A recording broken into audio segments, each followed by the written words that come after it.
മുനമ്പം വിഷയത്തിൽ പരസ്യ പ്രസ്താവനയ്ക്ക് മുസ്ലിം ലീഗ് നേതാക്കൾ ആരും തന്നെ രംഗത്ത് വരില്ലെന്നും വിഷയത്തിൽ തീരുമാനമെടുക്കേണ്ടത് സർക്കാരാണെന്നും പാണക്കാട് സാദിഖ് അലി തങ്ങൾ പറഞ്ഞു. മലപ്പുറത്ത് വാർത്താലേഖകരോട് സംസാരിക്കുകയായിരുന്നു അദ്ദേഹം. ലീഗ് നേതൃത്വത്തിൻ്റെ ശ്രദ്ധയിൽ അത് പെട്ടിട്ടുണ്ട്. ലീഗ് നേതൃത്വം ലീഗിൻ്റെ വിഷയം നേരത്തെ ആദ്യമേ തന്നെ പറഞ്ഞിട്ടുണ്ട്. ഈ വിഷയത്തിൽ സർക്കാരാണ് തീരുമാനമെടുക്കേണ്ടത്. അത് ലീഗ് ഒറ്റയ്ക്ക് പറഞ്ഞതല്ല.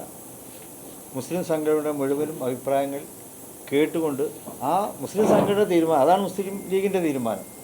കാരണം മുസ്ലിം ലീഗിൻ്റെ ഒരു പ്രാതിനിധ്യം അതാണത്. അപ്പോൾ അതുകൊണ്ട് തന്നെ ആ വിഷയത്തിൽ ഒരു തീരുമാനം നേരത്തെ തന്നെ ലീഗ് എടുത്തിട്ടുണ്ട്. അത് തന്നെയാണ് മുസ്ലിം ലീഗ് തീരുമാനം. അതല്ലാത്ത അഭിപ്രായങ്ങളൊന്നും മുസ്ലിം ലീഗിൻ്റെ അഭിപ്രായമല്ല.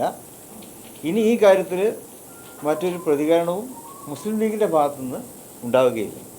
അതായത് ഈ വിഷയത്തിൽ പരസ്യ പ്രസ്ഥാനങ്ങളൊന്നും ഈ വിഷയം മുസ്ലിം ലീഗിൻ്റെ നേതാക്കളിൽ നിന്നൊന്നും ഇനി ഉണ്ടാവാൻ പാടില്ല എന്ന് തന്നെയാണ് പറയാനുള്ളത്. മുനമ്പം ഭൂരിപക്ഷത്തിൽ മുസ്ലിം ലീഗ് നിലപാട് ആദ്യം പറഞ്ഞിട്ടുണ്ടെന്നും സംസ്ഥാന അധ്യക്ഷൻ പാണക്കാട് സയ്യിദ് സാദിഖ് അലി തങ്ങൾ അത് തന്നെയാണ് ലീഗ് നിലപാട്, അല്ലാതെ മറ്റ് അഭിപ്രായങ്ങൾ ഒന്നും ലീഗിന്റെ നിലപാടല്ല. ഇനി ഈ വിഷയത്തിൽ ലീഗ് നേതാക്കളുടെ പ്രതികരണം പാടില്ലെന്നും അദ്ദേഹം പറഞ്ഞു. സാമുദായിക സൗഹാർദ്ദം നിലനിർത്തുകയാണ് ലീഗിന്റെ നയമെന്നും തങ്ങൾ കൂട്ടിച്ചേർത്തു.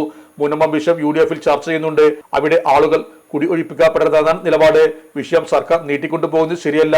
മുസ്ലിം ലീഗ് ദേശീയ സെക്രട്ടറി PK കുഞ്ഞാലിക്കുട്ടിയും കൂട്ടിച്ചേർത്തു.